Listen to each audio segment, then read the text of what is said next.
Ang ating topic ngayon na tinatanong ni Andy, bakit daw nakakaramdam siya ng init kapag halimbawang nanonood sa akin?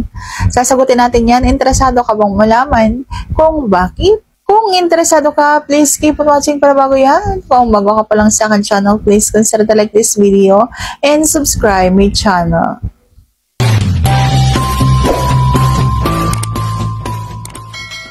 Uulitin ko po yung aking sinabi sa aking iCamix vlogs na tungkol doon sa lindol kasi baka mamaya meron akong nanonood sa iCamix pero wala dito sa iCaj.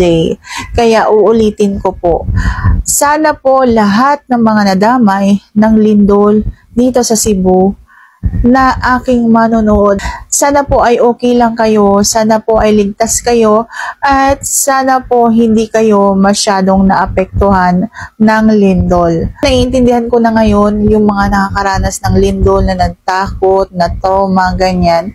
Kasi ako sa sarili ko, naramdaman ko yung takot at lagi na lang akong kinakabahan kasi may mga aftershock. Kaya ingat po tayong lahat. At ang sagot sa tanong ni Andy, kapag halimbawang naakit ka sa akin, yan ay okay lang. Hindi naman ako nagagalit kapag may mga ganyang nanonood sa akin na may ginagawang kung ano. Kasi hindi naman tayo nagkakaharap sa ating mga buhay-buhay.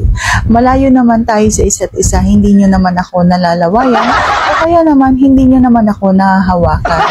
Okay? Kaya hindi ako nagagalit sa mga ganyan. Lalo na kung halimbawang sinasabi nyo sa akin na nagaganyan kayo. Kasi nga, alam ko sa sarili ko na ito yung aking trabaho. Hindi ako nagagalit sa mga ganyang bagay. Natutuwa pa nga ako. Hindi ko alam kung ako lang ba yung vlogger na natutuwa kapag halimbawang nalalaman ko na naakit kayo sa akin, may ginagawa kayo sa sarili ninyo kasi ako yung napapanood ninyo, kasi ako yung iniisip ninyo, ganyan. Hindi nakakagalit yan para sa akin, nakakatawa pa yan. So, sana sagot ko ng tama ang iyong tanong ngayon. Like this video, please consider to like this video and subscribe my channel.